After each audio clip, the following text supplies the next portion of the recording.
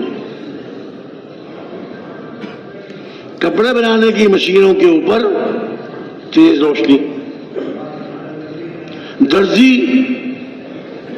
رمضان کے مہینے میں کپڑوں پہ کپڑے سیتے ہیں، لوگ عید کے لیے کپڑے سلواتے ہیں تو جہاں وہ کپڑے سیتے ہیں اس کے اوپر تیز بلب لگاتے ہیں۔ جوتے بنانے والے موچی یا کارخانوں میں بنانے والے وہاں تیز روشنی، ہر کام کرنے والا اپنے کام کرنے کی جگہ تیز روشنی کا انتظام کرتے ہیں۔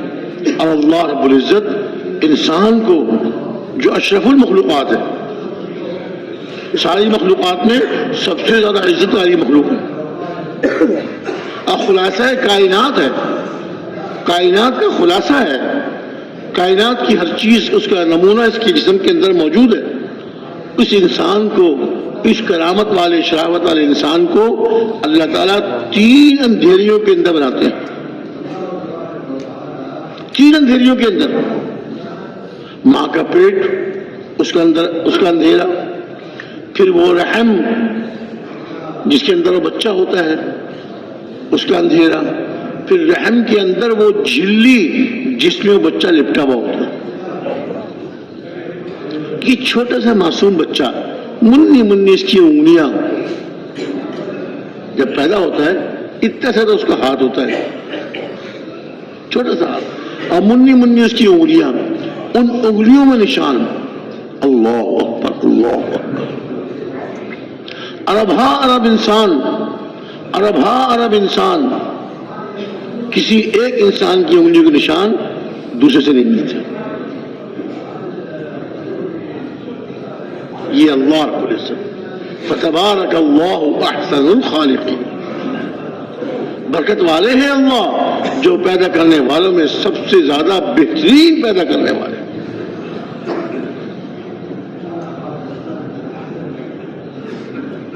اور پھر 3 اندھیریوں کے اندر پیدا فرمایا، اور کس چیز سے پیدا فرمایا؟ ایک گندے قطرے سے۔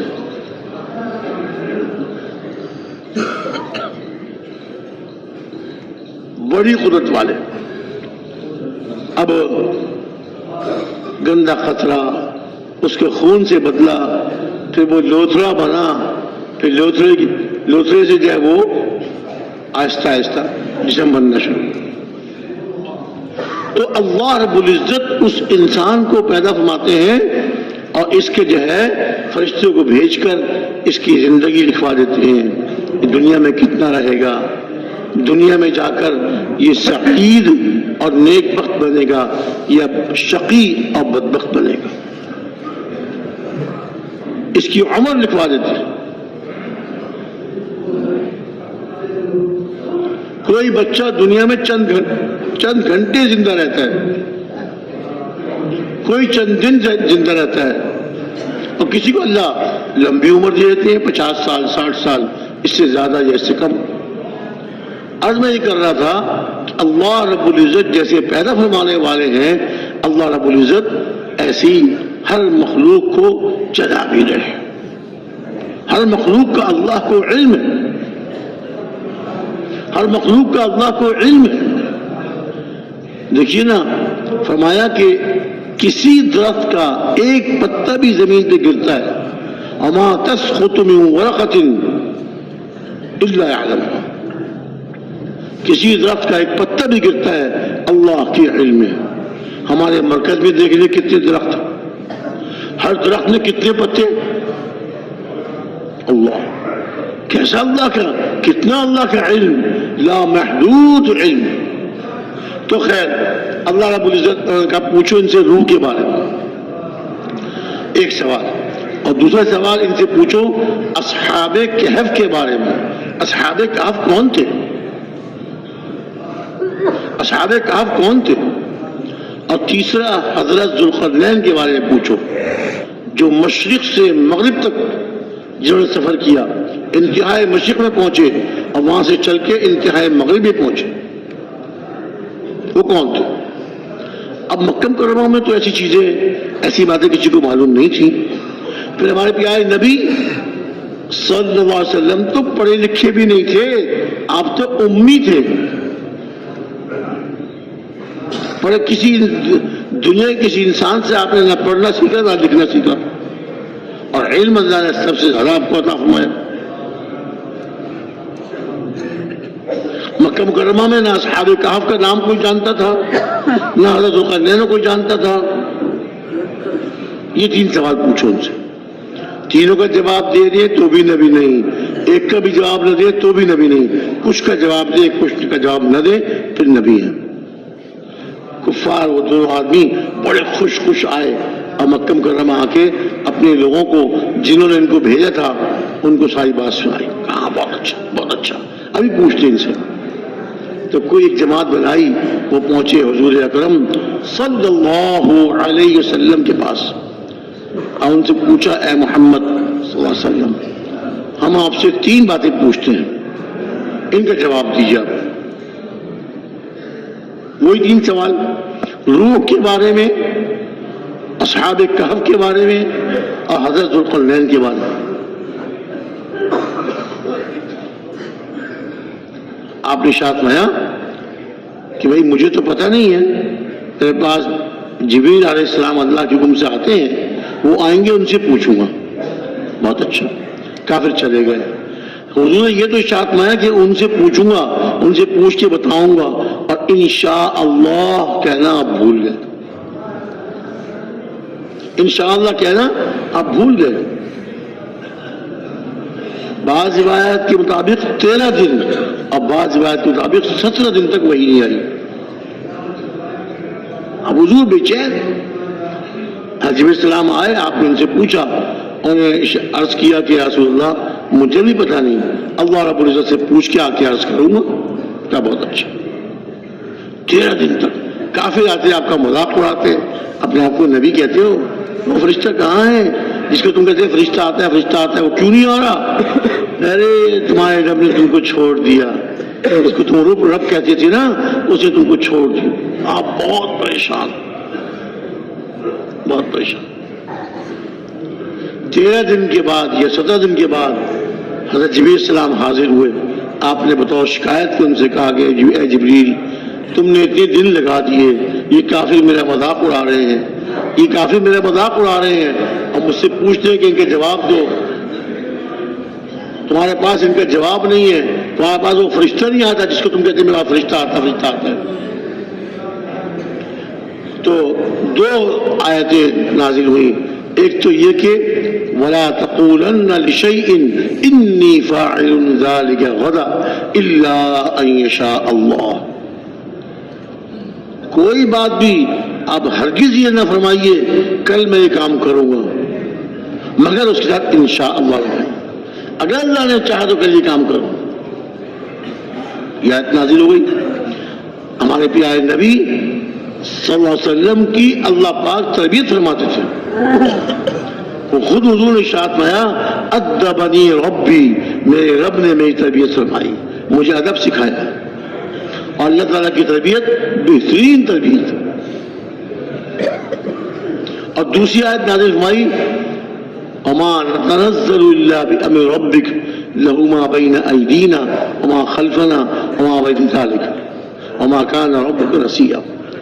کہ ہم جو جبریل السلام نے آیت لے کر آئے کہ ہم جو اترتے ہیں، فرشتے جو آسمان سے نیچے آتے ہیں، صرف آپ کے رب کے حکم سے آتے ہیں، صرف آپ کے رب کا حکم ہوتا ہے تو ہم زمین پر آتے ہیں، ورنہ تو ان کو آسمان سے زمین پر آنے میں چند سیکنڈ لگتے ہیں.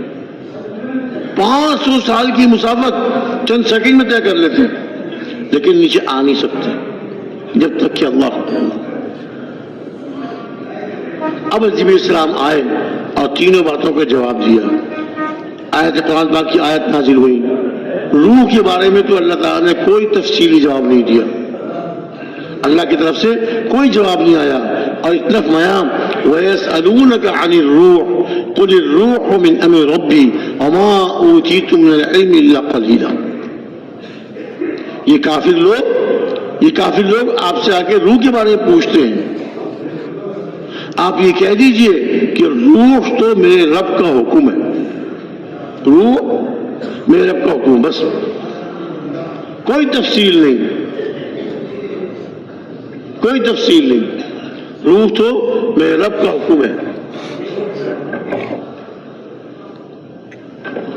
اور ساتھ ساتھ یہ بھی فرما دیا کہ آپ کو بہت تھوڑا علم دیا گیا ہے، وما اوتیتم من العلم الا قلیلا۔ اور اصحاب کہف کے بارے میں اتنی تفصیل سے سورہ کہف نازل فرمائی اور اس میں ان کا واقعہ اتنی تفصیل سے اللہ تعالیٰ نے بیان فرمایا، اور اس کے بعد پھر سورت کے آخر میں حضرت ذوالقرنین کا واقعہ وہ بھی کافی تفصیل سے بیان فرمایا۔ تو جو یہودیوں نے کہا تھا کہ اگر تینوں باتوں کا جواب دے دیں تو بھی نبی نہیں ہے، اور ایک کا بھی جواب نہ دے تو بھی نبی نہیں ہے، اب یہاں کچھ کا جواب دے کچھ کا نہ دے پھر نبی ہے۔ اب وہی ہوا، روح کے بارے میں کوئی تفصیلی جواب نہیں آیا، اور اصحاب کہف کے بارے میں اور حضرت ذوالقرنین کے بارے میں اللہ تعالیٰ نے تفصیل سے نازل فرمایا کہ اصحاب کہف وہ غار والے، کہف کہتے ہیں غار کو، وہ غار والے چند نوجوان تھے جو ایماندار تھے، جو ایماندار تھے، مومن تھے، اللہ پر ایمان لائے ہوئے تھے، اللہ کے حکموں کو پورا کرتے تھے، اللہ کے حکموں پر چلتے تھے، اور ان کا بادشاہ وہ ظالم بادشاہ تھا، ایمان والوں پہ ظلم کرتا تھا اور ان کو مجبور کرتا تھا کہ مجھ کو رب مانو، کافر بادشاہ تھا۔ ان نوجوانوں نے، اچھا یہ کوئی اکٹھے ہو کر نہیں نکلے تھے، ایک اپنے گھر سے نکلا اپنے ایمان کی حفاظت کے لیے، چلو گھر سے نکلو، بھاگو یہاں سے، کہیں چھپ جاؤ، ورنہ جس طرح اور لوگوں پہ ظلم کر کے سختیاں کر کے ان کو ایمان سے ہٹا رہا ہے، کہیں میرا ایمان بھی مجھ کو مجبور کر دے چھوڑنے پر۔ اپنے گھر سے نکلے، شہر سے باہر آئے، ایک اور نوجوان اپنے گھر سے نکلے،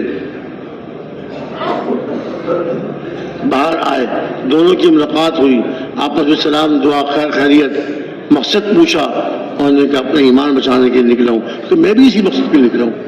اس طرح ایک ایک کر کے یہ جماعت بن گئی، 5 تھے 6 تھے، اللہ کو معلوم ہے کتنے تھے، وہ سارے وہاں جمع ہو گئے۔ اب انہوں نے کہا چلو چپ کیسے چلو، کہیں چھپ جائیں ہم، ہمارا بادشاہ تو بہت سخت ہے، ظالم ہے، ہم کو ایمان چھوڑنے مجبور کرے گا۔ اپنے ایمان کی حفاظت کے لیے اپنے گھروں کو چھوڑا، اپنے وطن کو چھوڑا۔ ایمان بہت قیمتی چیز ہے، اور ایمان کا بنانا بہت ضروری، ایمان بنانے کی محنت کرنا انتہائی ضروری، جس کی طرف آج ہماری توجہ نہیں ہے۔ ہم پیدا ہوتے ہی ماں کی گود میں ایمان مل گیا، ہمیں اس کی قدر نہیں۔ قدر ان لوگوں سے پوچھئے جو بیچارے غیر مسلم تھے، جن کو ایمان نصیب نہیں تھا، اور اللہ نے ان کو ہدایت دی کہ ایمان لے آئے۔ ایسے پکے ایمان والے اور ایسے مضبوط اعمال والے وہ غیر مسلم جو اسلام لاتے ہیں، دین پر پکے ہوتے ہیں، ایک ایک سنت پہ عمل کرنے والے، اپنے بچوں کو ایک ایک سنت سکھانے والے۔ یہ اپنے ایمان کو بچانے کے لیے نکلے، چلتے چلتے ان کو غار نظر آیا، پہاڑ میں غار نظر آیا، آپس میں مشورہ کیا، کہنے لگے ہم اس غار کے اندر چھپ جاتے ہیں، اس غار کے اندر چھپ جاتے ہیں، کچھ دن تک ہمیں تلاش کرے گا بادشاہ، تلاش کروائے گا، پھر اس کے بعد بادشاہ چھوڑ دے گا ہم کو، ہم یہاں چھپے رہیں گے، جب ہماری تلاش ختم ہو جائے گی تو پھر ہم غار سے نکل کر کہیں محفوظ مقام پہ ہم چلے جائیں گے۔ جب یہ بستی سے نکلے، ان کا ایک کتا بھی ان کے ساتھ ہو لیا، کتا بھی ان کے ساتھ ہو لیا۔ جب یہ غار کے اندر گئے تو کتے کا یہ ہوتا ہے کہ وہ گھر کے باہر دروازے پر اپنے 2 پاؤں یوں کھڑے کر کے اور 2 پاؤں بچھا کے اسے بیٹھ جاتا ہے، وہ دروازے کے پاس اس طرح بیٹھ گیا۔ اللہ تعالیٰ نے ان پر نیند طاری کر دی، 309 سال تک سوتے رہے۔ اللہ کی قدرت، جو اللہ جگا کر کھلا پلا کے زندہ رکھتے ہیں، وہ اللہ سلا کر بغیر کھلائے پلائے زندہ رکھنے پہ قادر ہے. ان کی قدرت، ان کا حکم. نہ تو ان کو بھوک لگی 309 سال کے دوران، سوتے رہے. اب میں کہ سورج بھی جو نکلتا تھا تو ان سے ہٹ کر چلتا تھا تاکہ ان کو دھوپ نہ لگے، دھوپ کی گرمی سے کہیں اٹھ نہ جائے. کتا بھی سو رہا ہے. وہ مشہور ہے نا کہ اصحاب کہف جو نیک لوگ تھے ایمان والے، ان کے ساتھ کتا بھی چل پڑا تو کتا بھی اللہ کے یہاں مقبول ہو گیا. حالانکہ کتا ناپاک جانور ہے، کپڑے کو زبان لگا دے، منہ لگا دے، کپڑا ناپاک. کسی پانی میں منہ ڈال دے، پانی ناپاک. لیکن نیک لوگوں کے ساتھ، ایمان والوں کے ساتھ چل پڑا تو وہ بھی اللہ نے اس کو جو ہے قبول فرما لیا. کہتے ہیں دنیا کی کچھ چیزیں جو جنت میں جائیں گی ان میں سے ایک اصحاب کہف کتا بھی ہے.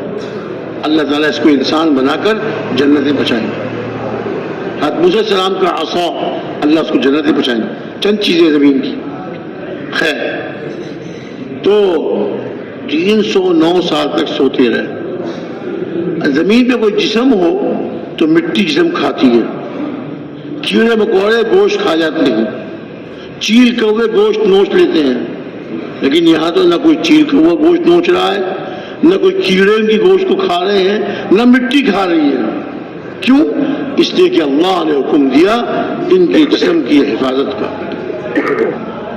غار کے اندر سو رہے ہیں، 309 سال تک سوتے رہے. بھوک کا احساس ہوا نہ پینے، نہ پیاس کا احساس ہوا، نہ پانی پی رہے نہ کھانا کھا رہے. زندہ ہے.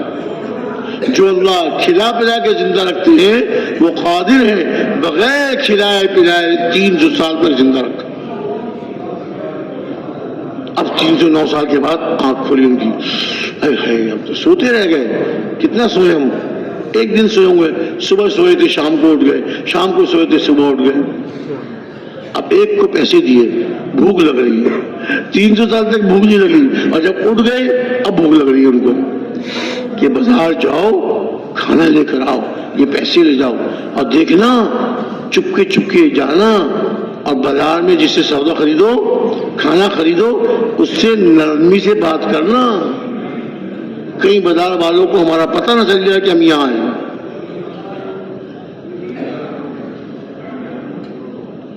اب ایک آدمی کو بازار بھیجا، بھوک لگ رہی ہے، بازار گیا، اس نے کچھ چیزیں خریدی کھانے پینے کی، پیسے دیے.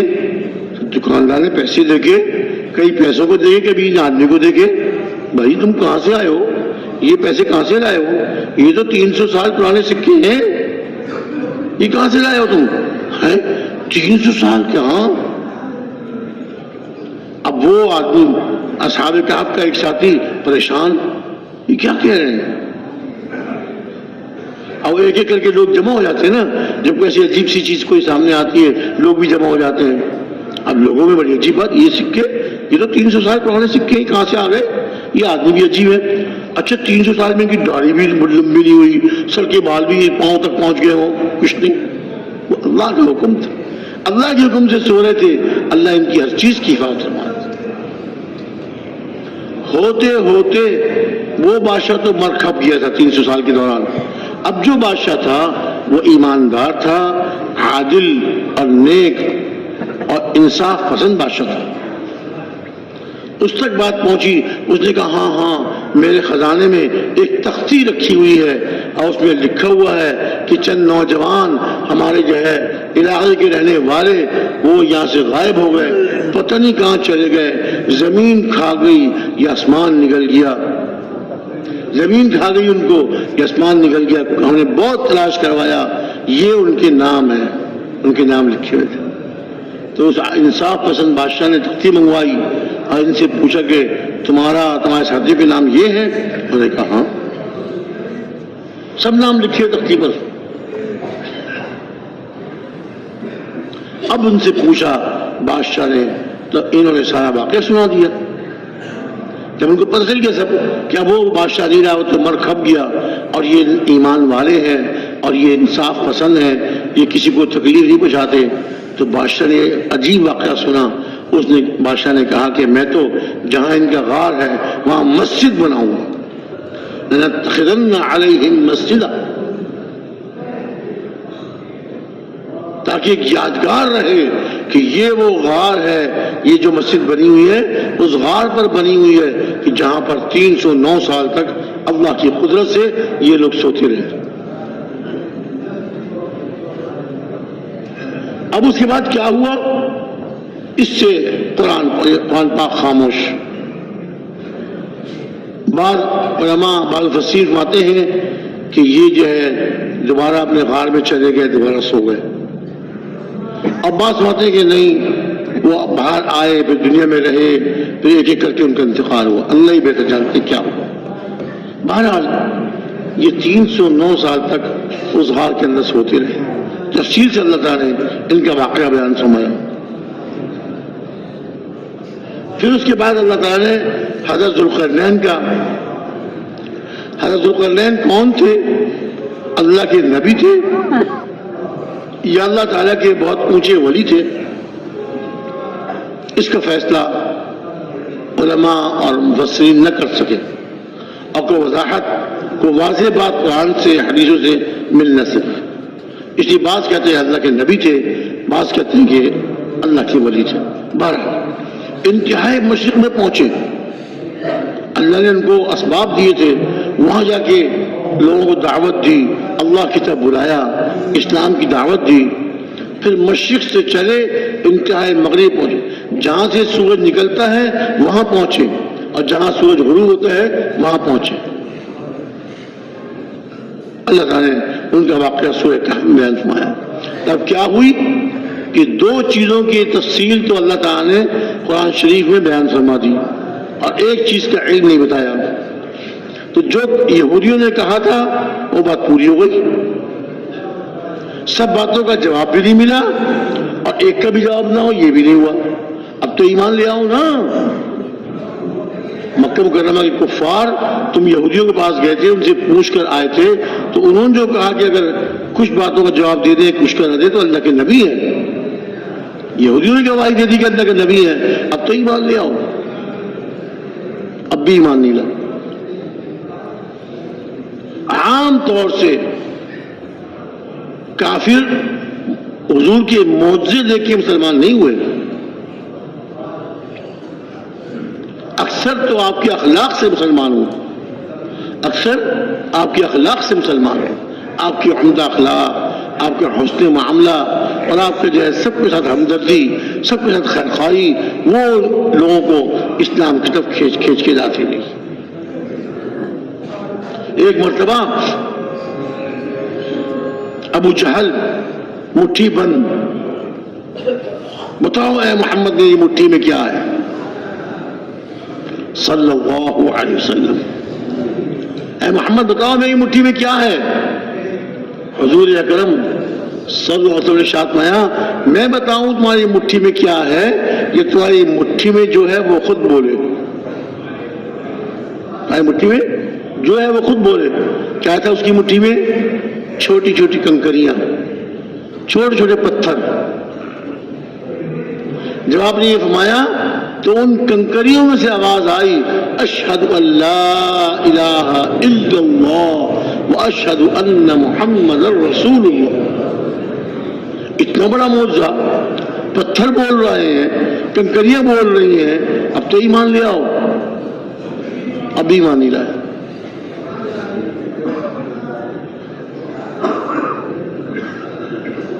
مکہ مکرمہ میں شق القمر، چاند کے دو ٹکڑے ہونے کا معجزہ اللہ نے دکھایا۔ کافر تھے، رات کا وقت تھا، آپ سے کچھ باتیں کی، آپ نے جو ہے چاند کی طرف انگلی کی اشارہ کیا، چاند کے دو ٹکڑے ہو گئے، ایک پہاڑ کے اس طرف چلا گیا، ایک پہاڑ کے اس طرف چلا گیا۔ مکہ مکرمہ کے کفار اپنی آنکھوں سے دیکھ رہے ہیں۔ کچھ وقت گزرنے کے بعد دونوں ٹکڑے دونوں طرف سے آئے اور پھر جڑ گئے، پھر چاند آسمان پہ آ گیا۔ اتنا بڑا معجزہ آپ نے دیکھ لیا کہ زمین پہ کھڑے کھڑے آپ نے اللہ تعالیٰ کی قدرت سے، اللہ کے حکم سے چاند کے دو ٹکڑے ہو گئے، اب بھی ایمان نہیں لائے۔ بڑے بڑے معجزے آپ کے دیکھے، بڑے بڑے معجزے دیکھے۔ ایک آدمی کو آپ نے دعوت دی، اللہ کی طرف بلایا، اللہ کی طرف بلایا، اللہ سب کچھ کرتے ہیں، اللہ کے ہاتھ میں سب کچھ ہے، ایمان یقین کی بات کی۔ ایک آدمی تھا، اس نے کہا کہ آپ نے جو بات کی ہے آپ کے پاس اس کا کوئی گواہ ہے؟ وہ یہ سمجھا تھا کافر کہ یہاں تو میں اور یہ ہم دو ہی ہیں، میں ان سے گواہ مانگوں گا، گواہ تو لا نہیں سکیں گے، تو پھر میں ان کی بات قبول نہیں کروں گا، گواہ تو آپ لا نہیں سکے، اتنی بڑی آپ کو بات کر رہے ہیں، اس میں کوئی گواہ نہیں ہے۔ حضور اکرم صلی اللہ علیہ وسلم نے، آپ وادی کے ایک کنارے پہ کھڑے ہوئے تھے دونوں، اور وادی کے دوسرے کنارے پر ایک درخت لگا ہوا تھا، درخت لگا ہوا تھا۔ آپ نے اس درخت کو اشارہ کر کے بلایا، یہاں آؤ۔ درخت زمین کو چیرتا ہوا آ گیا، درخت چلتا ہوا آ گیا۔ درخت کہیں زمین میں ہلتا ہے؟ کہیں درخت ہلتا ہے، کہیں درخت چلتا ہے؟ اتنا بڑا معجزہ۔ اور جب وہ درخت آپ کے سامنے آ کے کھڑا ہو گیا، آپ نے اس سے پوچھا تم میرے بارے میں کیا کہتے ہو؟ تم میرے بارے میں کیا کہتے ہو؟ درخت میں سے آواز آئی، اشہد ان لا الہ الا اللہ واشہد ان محمد رسول اللہ۔ آپ ارشاد میں کہ جاؤ واپس اپنی جگہ چلے جاؤ۔ تو درخت جس طرح زمین کو چیرتا ہوا آیا تھا، اسی طرح زمین کو چیرتا واپس چلا گیا، اور جہاں پہلے کھڑا ہوا تھا وہیں جا کے کھڑا ہو گیا۔ تو کافروں نے آپ کے بڑے بڑے معجزے دیکھے، لیکن پھر بھی ایمان نہیں لائے، ایمان نہیں لائے۔ اللہ تعالیٰ نے ہمارے پیارے نبی صلی اللہ علیہ وسلم کو وہ سب کچھ دیا جو پچھلے انبیاء علیہ السلام کو دیا تھا، اور اس سے زیادہ دیا۔ حضرت سلیمان علیہ السلام اگر جانوروں کی زبان سمجھ جاتے تھے، جانوروں سے بات کر لیتے تھے، ہمارے پیارے نبی صلی اللہ علیہ وسلم بھی جانوروں کی بات سمجھ جاتے تھے اور جانوروں سے بات کر لیا کرتے تھے۔ ایک دفعہ بازار تشریف لے گئے، بازار، تو وہاں ایک اونٹ کھڑا ہوا تھا، اس کے مالک نے اسے گھٹنا باندھ کر بازار میں کھڑا کر دیا تھا۔ جو اور جانور ہیں، بکری ہے، گائے ہے، بھینس ہے، ان کی تو گلے میں رسی ڈال کر اس کو باندھتے، اونٹ کو ایسے نہیں کرتے۔ اونٹ کا جو اگلا بایاں پاؤں ہوتا ہے، اس کو اونٹ کو بٹھا کر اس کا گھٹنا باندھ دیتے ہیں، بایاں اگلا بایاں گھٹنا۔ اب اونٹ کہیں جاتا نہیں، اچھل اچھل کے ایک دو قدم ادھر چلا گیا یا ادھر چلا گیا بس۔ تو مالک اس کو روکنے کا طریقہ یہ ہوتا ہے، تو مالک نے اس کو گھٹنا باندھ دیا، اب بازار میں چھوڑ دیا، اپنے کام کاج کے لیے چلا گیا۔ وہ اونٹ حضور کو دیکھ کر اپنی زبان میں کچھ بولا، ہاں وہ اونٹ ہمارے پیارے نبی صلی اللہ علیہ وسلم کو دیکھ کر کچھ بولا۔ حضور اس کے پاس گئے، اس کی گردن تھپتھپائی، پیار سے شفقت سے اس کی گردن تھپتھپائی۔ پھر آپ نے بازار میں پوچھنا شروع کیا، بھئی اس اونٹ کا مالک کون ہے، اس اونٹ کا مالک کون ہے؟ ایک صحابی حاضر ہوئے، عرض کیا کہ رسول اللہ یہ اونٹ میرا ہے۔ ارشاد فرمایا اس اونٹ نے مجھ سے شکایت کی ہے کہ میرا مالک مجھ سے کام زیادہ لیتا ہے اور کھانے کو کم دیتا ہے۔ حضور اس اونٹ کی زبان سمجھ گئے۔ حضرت سلیمان علیہ السلام اگر ہدہد کی زبان سمجھ گئے اور اس کو جواب دیا، اس کے ذریعے خط بھیجا ملکہ بلقیس کو، اور یہ ہدہد ذریعہ بن گیا ملکہ بلقیس اور اس پوری قوم کی ہدایت کا۔ اللہ تعالیٰ نے اس کا ہدہد کا واقعہ قرآن پاک میں بیان کیا۔ ہمارے پیارے نبی بھی اونٹ کی زبان سمجھ گئے۔ ایک دفعہ بھیڑیے جمع ہو کر آئے، جنگل کے بھیڑیے، حضور تشریف فرما تھے، آپ کے سامنے صحابہ بیٹھے ہوئے تھے، اور بہت سے بھیڑیے آئے، آپ کے قریب تھوڑا فاصلے بیٹھ گئے اور کو اپنی زبانیں بولتی رہے۔ حضور نے ارشاد فرمایا صحابہ سے، بھئی یہ بھیڑیے مجھ سے کہہ رہے ہیں کہ اللہ تعالیٰ نے ہمارا رزق بکریوں میں رکھا ہے۔ جب مسلمان دین پر چلتے ہیں، اللہ کے حکموں کو پورا کرتے ہیں اور پیارے نبی صلی اللہ علیہ وسلم کے طریقوں پہ چلتے ہیں، اللہ کی رحمتیں، اللہ تعالیٰ سے برکتیں اور اللہ کی مددیں اپنی آنکھوں سے دیکھتے ہیں۔ اور پھر اللہ تعالیٰ انسان تو انسان، جانوروں کے دلوں میں ان کی ہمدردی اور خیرخواہی ڈال دیتے ہیں۔ بھیڑیے کہہ رہے ہیں کہ ہمارا رزق اللہ نے بکریوں میں رکھا ہے، ہم داؤ مارتے ہیں اور صحابہ کی کوئی بکری اٹھا کے لے جاتے ہیں، چیرتے پھاڑتے ہیں، کھا جاتے ہیں۔ آپ اپنے صحابہ سے ارشاد فرما دیجئے کہ ہمارا حصہ مقرر کر دیں۔ صحابہ سے بکریوں والے سوچو، صحابہ سے فرما دیجئے کہ بھیڑیے کہہ رہے ہیں کہ ہمارا حصہ مقرر کر دیجئے، جو ہمارا حصہ مقرر کریں گے ہم اسی کو اٹھا کر لے جائیں گے، اس کے علاوہ کوئی بکری کو ہم ہاتھ نہیں لگائیں گے۔ جب حضور نے بھیڑیوں کی بات سنائی تو سارے صحابہ آپس میں باتیں کرنے لگے۔ بھائی بکری کے بچہ پیدا ہوتا ہے، ہم اس کو کھلاتے ہیں، پلاتے ہیں، پالتے ہیں، پوستے ہیں، باہر چرانے کے لیے لے جاتے ہیں، بچہ بڑا ہو رہا ہے، اب اس سے بڑی محبت ہو گئی ہم نے اس کو پالا، بڑی محبت ہو گئی۔ اب جب وہ بڑا ہو گیا بکرا ہے یا بکری ہے، اب اس کو اپنے ہاتھوں سے بھیڑیے کے حوالے کر دیں، یہ کیسے ہو سکتا ہے؟ صحابہ سے بات کر کے حضور اکرم صلی اللہ علیہ وسلم سے عرض کیا کہ رسول اللہ یہ تو ممکن نہیں ہے کہ ہم اپنی پالے ہوئے بکرے کو پالی بکری کو اپنے ہاتھ سے بھیڑیے کو دے دیں۔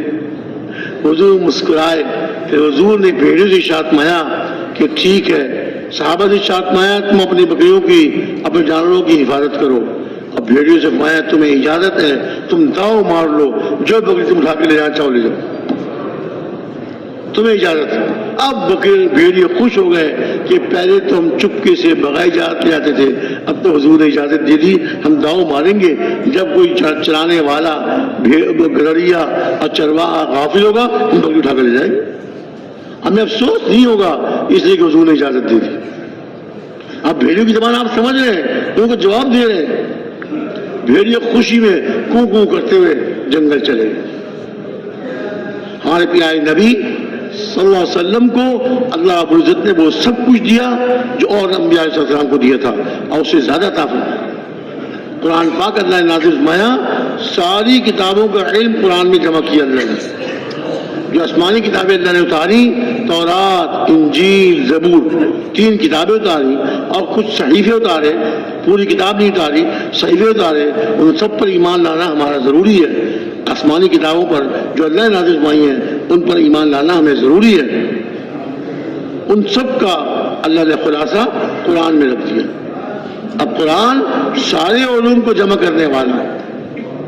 قرآن کے نازل ہونے کے بعد اپنے تورات کی ضرورت، نہ تورات پہ عمل کرنے کی ضرورت، ایمان تو لائیں گے عمل نہیں کریں گے، نہ تورات پہ عمل کی ضرورت، نہ انجیل پہ عمل کی ضرورت، اور نہ زبور پہ۔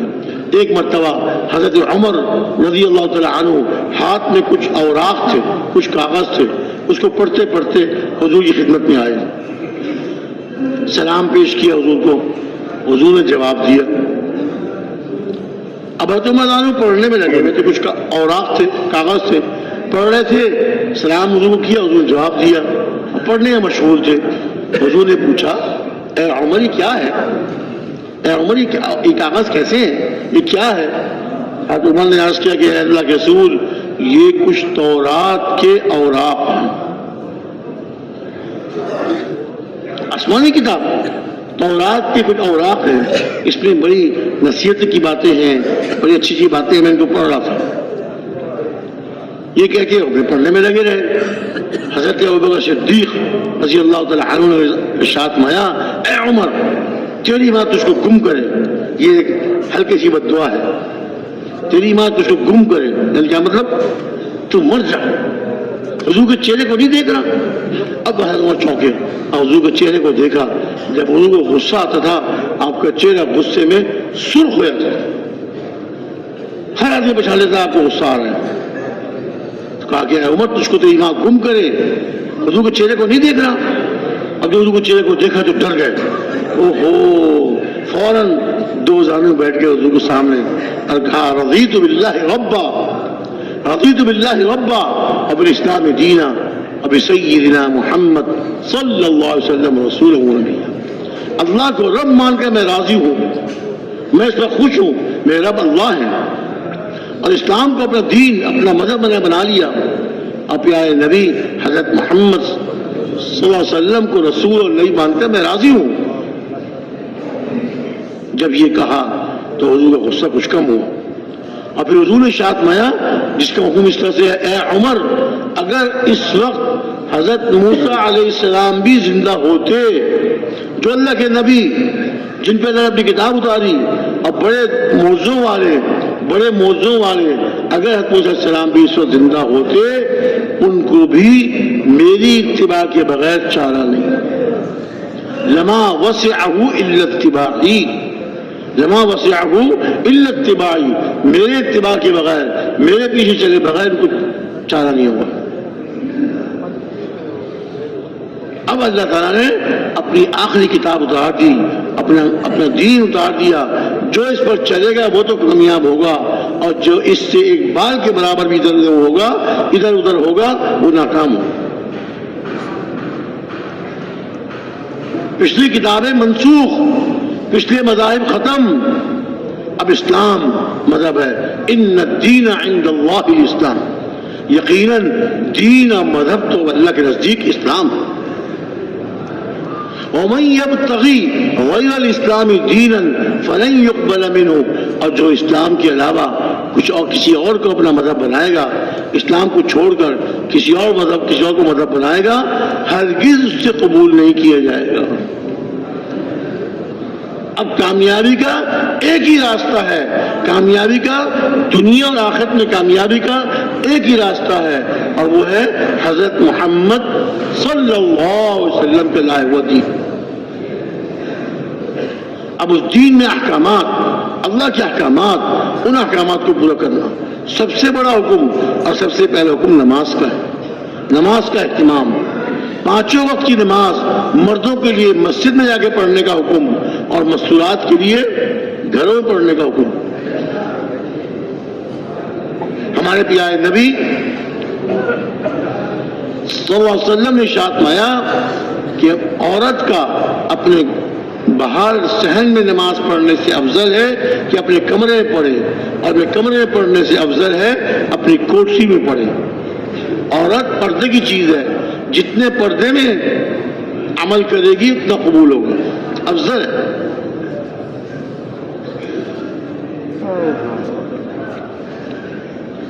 تو نماز سب سے بڑا حکم ہے۔ اس نماز سے جیسے اپنے ایمان کے بنانے پر، یقین کے بنانے میں محنت کرنی ہے کہ اللہ رب العزت سب کچھ کرنے والے ہیں، ان کے قبضہ قدرت میں سب کچھ ہے، ایسے ہی اللہ تعالیٰ کا حکم نماز کا ہے۔ نماز پڑھ کر آدمی اللہ کو راضی کر سکتا ہے، نماز پر محنت کرنی ہے، نماز ایسے پڑھے کہ اللہ تعالیٰ اس سے خوش ہو جائے،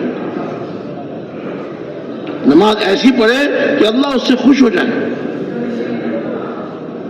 محنت کرنی پڑے گی۔ دنیا کا کوئی کام محنت کے بغیر نہیں ہوتا، دنیا کا کوئی کام محنت کے بغیر نہیں ہوتا، ایسی دین کے اعمال بھی اس پہ بھی محنت کرنے کی ضرورت ہے۔ دین کو سیکھنا ہے، اس کے لیے وقت نکالنا اور محنت کرنی پڑے گی۔ نماز پر محنت کرنا اور نماز کو جاندار بنانا، ایسی نماز جو اللہ کو پسند آ جائے، ایسی نماز جو اللہ کو پسند آ جائے، اس کی بھی محنت کرنی ہوگی۔ صحابہ کرام رضی اللہ تعالیٰ عنہ اجمعین نے اپنی نمازوں پر محنت کی، اپنی نمازوں کو جاندار بنایا، اپنی نمازوں کو ایسا بنا لیا، اللہ کے یہاں ایسے مقبول ہو گئے، اللہ ان سے ایسے راضی ہوئے کہ نہ 2 رکعت نماز پڑھ کے اللہ سے اپنی ضرورت پوری کروا لیتے تھے، 2 رکعت نماز پڑھ کے اللہ تعالیٰ سے اپنی ضرورت پوری کروا لیتے تھے۔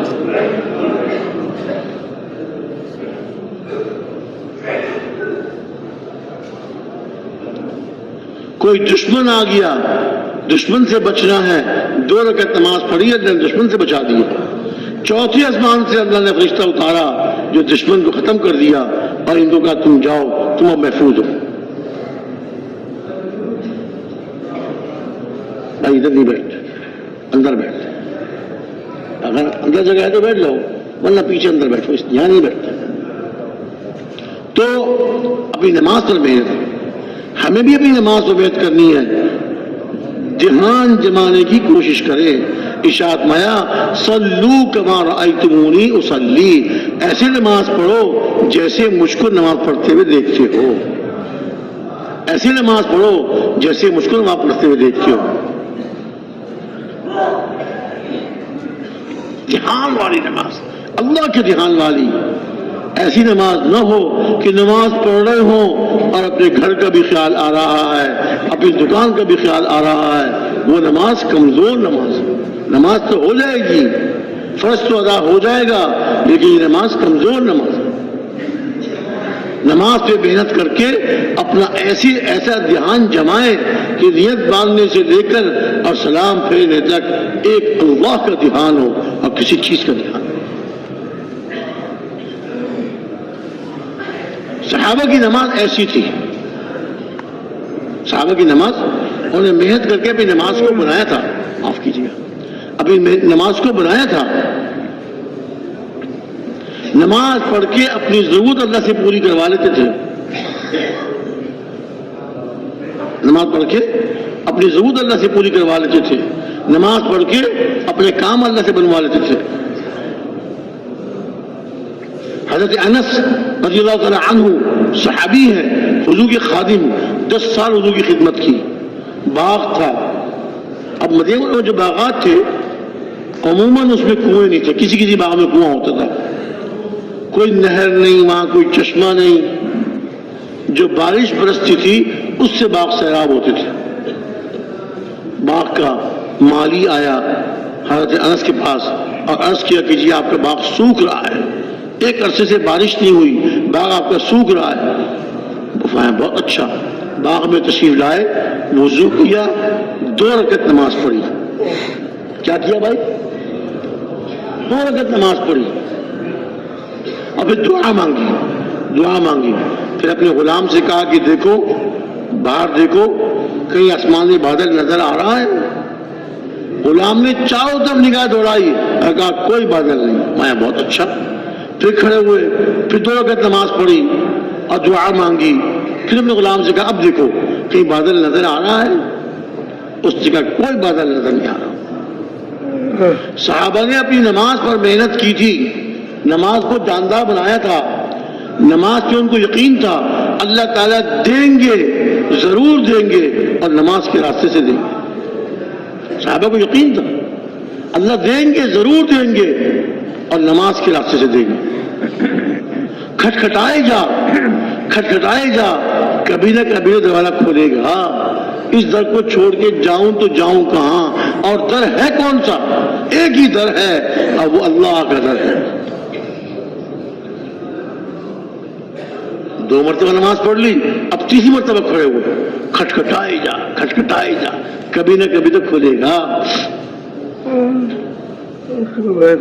3ری مرتبہ نماز پڑھی، 2 رکعت، پھر دعا مانگی، لمبی دعا مانگی. پھر اپنے غلام سے کہا اب دیکھو. غلام کمرے سے باہر نکلا، چاروں طرف نگاہ دوڑائی. اس نے کہا کہ دور آسمان میں ایک چھوٹا سا بادل ہے. دور آسمان میں ایک چھوٹا سا بادل، پرندے کے پر کے برابر. کیا کہا؟ ایک چھوٹا سا بادل پرندے کے پر کے برابر. حضرت انس رضی اللہ عنہ نے ارشاد فرمایا بس اللہ رب العزت اسی بادل کے ذریعے ہماری مدد فرمائے. جیسا یقین تھا اللہ نے ویسے ہی کیا. حدیث میں آتا ہے انا عند ظن عبدی بی، میرا بندہ جیسا میرے ساتھ گمان رکھتا ہے، جیسا میرے ساتھ یقین رکھتا ہے، میں اس کے ساتھ ویسے معاملہ کرتا ہوں. میرا بندہ جیسا میرے ساتھ گمان اور جیسا میرے ساتھ یقین رکھتا ہے، میں اس کے ساتھ ویسے معاملہ کرتا ہوں. یقین تھا حضرت انس کا اللہ مدد فرمائیں گے اور اللہ میری ضرورت پوری فرمائیں گے اور نماز کے ذریعے پوری فرمائیں گے. چنانچہ ایسے ہی ہوا. وہ چھوٹا سا بادل آہستہ آہستہ قریب آتا گیا اور باغ پر چھا گیا اور برسنا شروع ہو گیا. حضرت انس نے اپنا گھوڑا دیا غلام کو، جاؤ باہر جاؤ، دیکھ کر آؤ بارش کہاں تک ہو رہی ہے. غلام گیا، گھوڑے پہ سوار ہوا، بہت جلدی واپس آ گیا اور اس نے قسم کھا کے کہا جہاں جہاں تک آپ کا باغ ہے وہاں وہاں بارش ہے، جہاں باغ ختم بارش ختم. اپنے باغ کے لیے مانگا اللہ سے، اپنے باغ کے لیے مانگا، اللہ نے باغ کے لیے بارش بھیج دی، باغ کے لیے پانی بھیج دیا. یہ اللہ سے نماز پڑھ کر لینے والے تھے. آج ہم نے اپنی نماز پر محنت نہیں کی. نماز میں دنیا جہان کے خیالات آتے ہیں. ایسی نماز میں کیسے فیصلہ ہوگا؟ ایسی نماز پڑھنے پر کیسے فیصلہ ہوگا؟ اپنی نماز پہ محنت کریں. لمبے لمبے نفل پڑھ کر اپنی نماز پر محنت کریں. نماز میں اللہ کا دھیان جمائیں. وہ اللہ مجھے دیکھ رہے ہیں جس کے سامنے میں کھڑا ہوا ہوں، اور جو میں پڑھ رہا ہوں اس کو سن رہے ہیں. مجھے دیکھ رہے ہیں اور جو میں پڑھ رہا ہوں اللہ سن رہے ہیں، اور جو میں پڑھ رہا ہوں اللہ اس کا جواب دے رہے ہیں. ہاں، اللہ اس کا جواب دے. مانا کہ جب بندہ نماز میں کھڑا ہوتا ہے اللہ رب العزت اس کی طرف متوجہ ہوتے ہیں، اور جب وہ کسی اور چیز کی طرف متوجہ ہو جاتا ہے، کہیں کھانسنے میں کہیں ادھر ادھر، تو اللہ تعالیٰ اپنی توجہ سے ہٹا لیتے ہیں. یکسوئی سے ایک اللہ کا دھیان. نماز پڑھنے کی محنت کریں. نماز کے فضائل کو سوچیں. تعلیم کے حلقوں میں بیٹھ کر فضائل کو اپنے یاد کریں. اپنے ذہن میں فضائل کو دہرائیں. نماز سے پہلے فضائل کو دہرائیں تاکہ نماز پڑھنے کا شوق پیدا ہو. علماء سے پوچھ کر اپنی نماز کے وسائل کو اور نماز کو جاندار بنائیں. علماء کے پاس جائیں، علماء سے پوچھیں حضور کی نماز کیسی تھی، حضور کا رکوع کیسا تھا، حضور کا سجدہ کیسا تھا، حضور نماز میں کیا پڑھتے تھے، فجر کی نماز میں کیا پڑھتے تھے، فجر کی سنتوں میں آپ کیا پڑھتے تھے، فجر کے فرضوں میں کیا پڑھتے تھے، ظہر کے فرضوں میں آپ کیا پڑھتے تھے. سارا موجود ہے، علماء آپ کو بتائیں گے. فجر کی سنتوں میں کون سی صورتیں پڑھتے تھے آپ؟ فجر کی سنتوں میں آپ کون سی صورتیں پڑھتے تھے؟ جب اپنے گھر سے آپ نکلتے تھے نماز کے لیے صبح کو کیا دعا پڑھتے تھے؟ حضور کی ایک سنت کو ہم سیکھیں، اس پہ عمل کریں. یہ اللہ کو راضی کرنے کا راستہ ہے. علماء سے پوچھ کر علماء سے جوڑ رکھیں. دیکھیے آج ہم ڈاکٹر سے دوستی لگاتے ہیں، حکیم سے دوستی لگاتے ہیں، وکیل سے دوستی لگاتے ہیں کہ ہمیں ضرورت پڑے کام آئے گا ہمارے. اور علماء سے ہمارا جوڑنا یہ غیروں کی سازش ہے. غیروں کی سازش ہے کہ عام لوگوں کو علماء سے کاٹ دیا. جو عوام علماء کے پاس جاتے تھے ان سے پوچھ کر اللہ کو راضی کرنے والے عملوں میں لگتے تھے. اللہ تعالیٰ کو راضی کرنے والے عملوں میں لگتے تھے. علماء کی برائیاں کمیاں تو ہر انسان میں ہوتی ہیں. علماء کی کمیاں ڈھونڈ کر عوام میں پھیلائیں اور عوام کی برائیوں کو ڈھونڈ کر علماء کے سامنے بیان کی. علماء تاکہ عوام سے کٹ جائیں، عوام علماء سے کٹ جائیں. جب علماء سے جوڑ نہیں ہوگا، علماء کے پاس نہیں جائیں گے، ان سے نہیں سیکھیں گے، تو پھر یہ خود بھی گمراہ ہوں گے اوروں کو بھی گمراہ کریں گے. علماء کی کیا ضرورت ہے؟ کتابیں موجود ہیں، اس سے ہم دیکھ لیں گے. خالی کتابوں سے دین نہیں آیا کرتا، اس سے گمراہی آ جاتی ہے، آدمی گمراہ ہو جاتا ہے. تو علماء بتائیں گے اس کتاب میں جو لکھا ہوا ہے اس کا مطلب کیا ہے، اور یہ حدیث کس موقع کی ہے، یہ حدیث کس موقع کی ہے.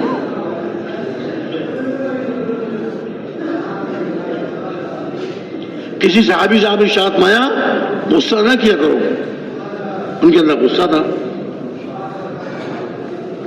ان کو غصہ نہ کرنے کی آپ نے ترغیب دی. اور کسی صحابی سے ارشاد فرمایا کہ تم اپنے قوم کی فکر کرو، ان پر محنت کرو. تو یہ علماء بتائیں گے. اب دیکھیے قرآن پاک کی ایک آیت ہے، اب اگر اس کے ظاہری معنی کو دیکھیں گے تو یہ معلوم ہوگا کہ بھائی روزہ مت رکھو.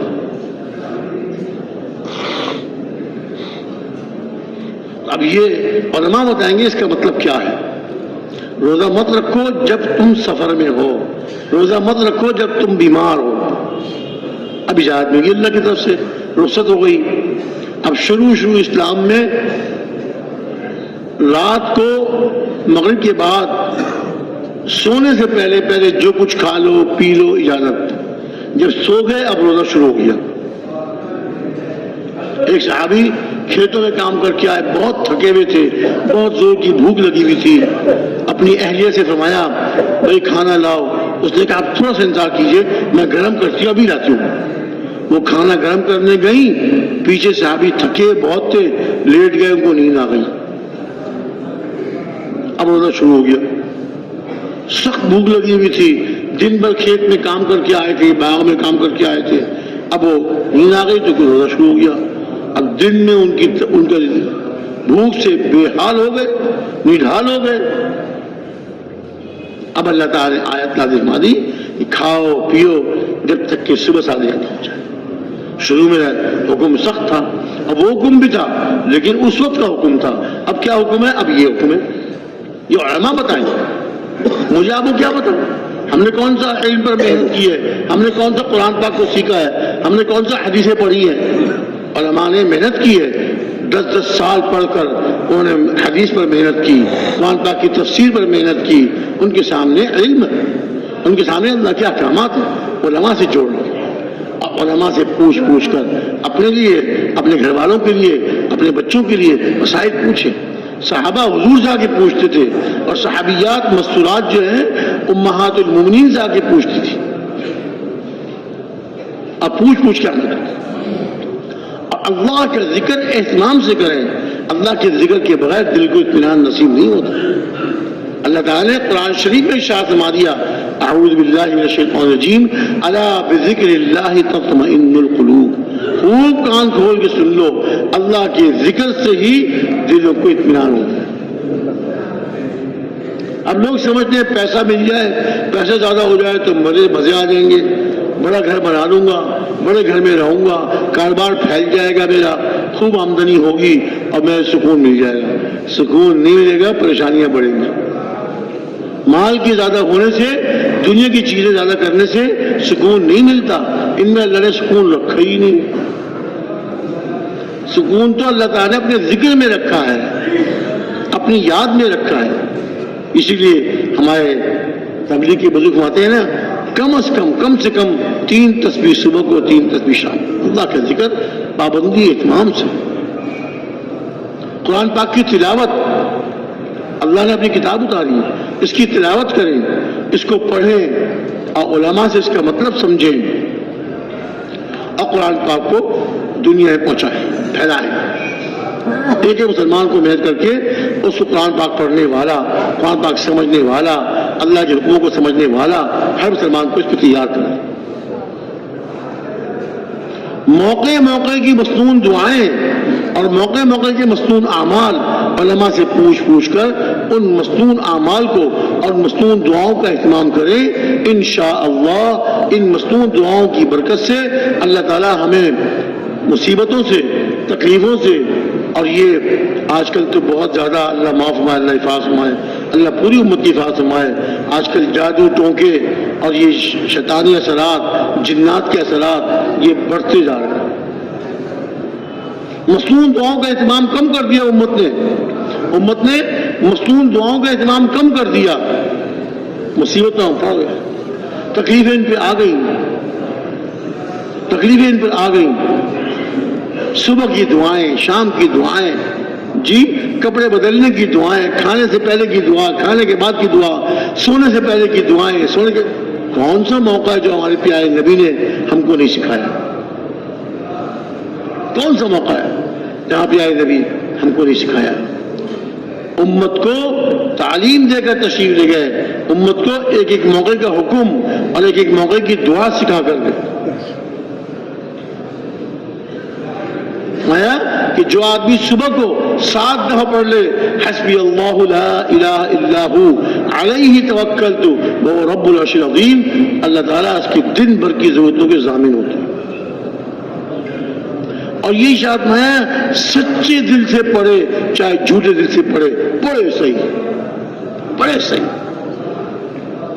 کتنی آسان دعا، قرآن پاک کی ایک آیت کا ٹکڑا،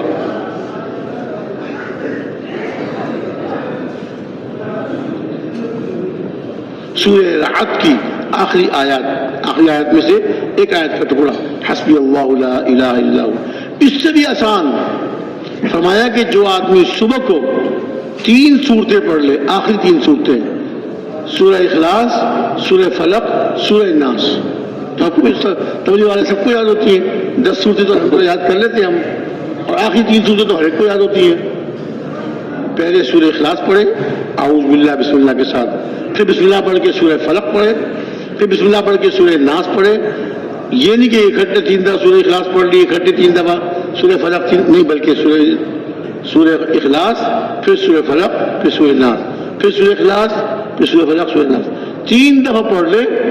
فرمایا یہ 3 دفعہ پڑھنا ہر چیز سے اس کو کافی ہوتا ہے، اس کی ہر ضرورت پوری ہوگی، اس کی ہر پریشانی دور ہوگی.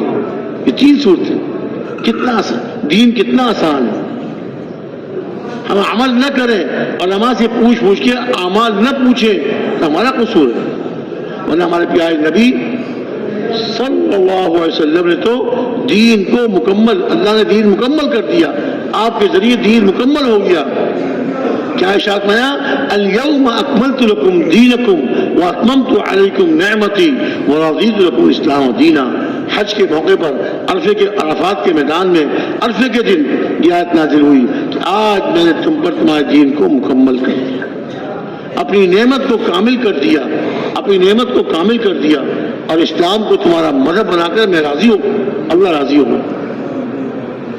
اسلام پہ چلنا ہے، اللہ کے ایک حکم کو پورا کرنا ہے، اللہ کے پیارے نبی صلی اللہ علیہ وسلم کی سنتوں پہ اپنی زندگی کو لانا ہے. اپنی زندگی، اپنے گھر والوں کی زندگی، اپنے بچوں کی زندگی اور سارے علاقے میں محنت کر کے سنتوں کو زندہ کرنا ہے. اور مسلمانوں کا آپس کا معاملہ اکرام کے ساتھ، کسی مسلمان کی بے اکرامی نہ کریں، کسی مسلمان کی بے اکرامی نہ کریں. ہر مسلمان اللہ کے نزدیک بہت اونچا ہے، ہر مسلمان اللہ کیا بڑا اونچا ہے. ساری دنیا کافروں سے بھر جائے، ایک ایمان والا ان سب سے افضل ہے. ہر مسلمان کا اکرام، کسی کی بے اکرامی نہیں کرنی، کسی مسلمان کی بے عزتی نہیں کرنی.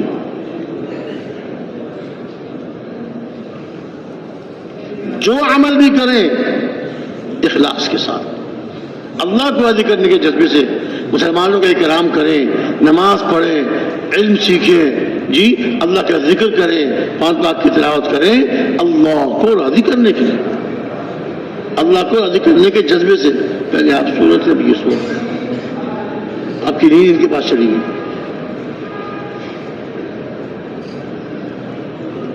اللہ کو راضی کرنے کے جذبے سے وہ عمل قبول ہے جو اللہ کی رضا کے لیے ہو، اور دنیا کو دکھانے کے لیے وہ عمل قبول نہیں ہے، بلکہ وہ عمل تو پکڑ کا ذریعہ بنے گا. ریاکاری، دکھلاوا، لوگ مجھے بہت سخی کہیں، لوگ مجھے بڑا بہادر کہیں، اور لوگ مجھے بڑا عالم کہیں، تینوں کو اللہ تعالیٰ دوزخ میں ڈال دیں. نیت کی خرابی کی وجہ سے اللہ حفاظت فرمائے، اللہ ہم سب کی پوری امت کی حفاظت فرمائے. جو عمل بھی کریں صرف اور صرف اللہ کی رضا کی. اور بھائیوں، یہ ساری صفات میرے اندر بھی زندہ ہو جائیں، ہر مسلمان کے اندر زندہ ہو جائیں، ہر مسلمان اللہ کا مقبول بندہ بن جائے، اللہ کو راضی کرنے والا بن جائے. اس کے لیے محنت کی ضرورت ہے. دعوت والی محنت، حضور کی محنت ہر مسلمان کے لیے ضروری ہے. جس زبان کے بولنے والے ہیں، جس علاقے کے رہنے والے ہیں، جس ملک کے رہنے والے ہیں، سب کے لیے یہ محنت ضروری ہے. ہمارے پیارے نبی صلی اللہ علیہ وسلم آخری نبی، آپ پر نبوت کا سلسلہ ختم ہو گیا، لیکن آپ والی محنت، نبیوں والی محنت اللہ رب العزت نے اس امت کے ذمہ لگا دی. اس امت کا ہر فرد حضور والی محنت کے ذمہ دار ہے. حضور والی محنت کے ذمہ دار ہیں. اس محنت کو ہم نے کرنا ہے اور ساری زندگی کرنا ہے. یہ محنت 1 چلے کی، 3 چلے کی، 7 مہینے کی، سال نہیں تو ساری زندگی، پوری زندگی اس کام کو کرنا ہے. جس طرح صحابہ کرام رضی اللہ تعالی عنہم اجمعین نے دعوت والی اس مبارک محنت کو اپنی زندگی کا اپنا اصل کام بنایا، اپنی زندگی کا مقصد بنایا، اپنا تن، من، دھن سب اس پہ لگا دیا. تن کہتے ہیں بدن کو، من کہتے ہیں اپنے دل کو، یعنی اپنی صلاحیتیں، اپنی ساری خوبیاں، اور دھن کہتے ہیں مال کو. اپنی جان، اپنا مال، اپنی ساری صلاحیتیں اللہ کے دین کو زندہ کرنے میں، دعوت والے کاموں کرنے میں لگا دیں. اللہ ان سے راضی ہوں گے اور اللہ تعالیٰ ان کی دنیا آخرت کے کاموں کو بنائیں گے. ان کو دنیا میں بھی عزت دیں گے، آخرت میں بھی عزت دیں گے. دنیا کی بھی کامیابیاں، آخرت کی بھی کامیابیاں اللہ نے اس کام میں رکھی. آج امت اس کام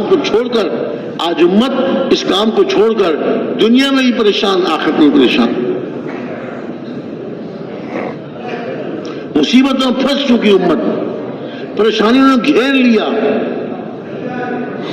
مصیبتوں میں پھنس گئی، پریشانیوں نے گھیر لیا. راستہ ایک ہی ہے، وہ جو ہمارے پیارے نبی صلی اللہ علیہ وسلم دین لے کر تشریف لائے اور دین کی محنت امت کے حوالے کر کے تشریف لے گئے. یہ دین پر چلنا اور دین کو زندہ کرنے کی محنت کرنا، یہ راستہ ہے جس پہ اللہ کامیاب فرماتا ہے، جس پہ چل کر اللہ راضی ہوتے، خوش ہوتے. اور راستہ بہت اونچا، کام بہت بڑا، کام بہت عظیم ہے.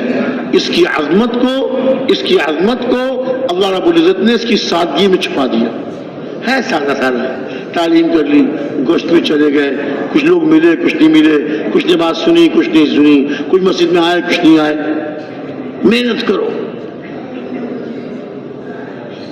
کوئی سنے نہ سنے، ہمارے ذمے ہمارا کام تو محنت کرنا ہے. اللہ تعالیٰ قبول ما کر ہمارے لیے بھی ہدایت کے دروازے کھولیں گے، اور جن پہ محنت کی اللہ ان کے لیے دروازے کھولیں گے.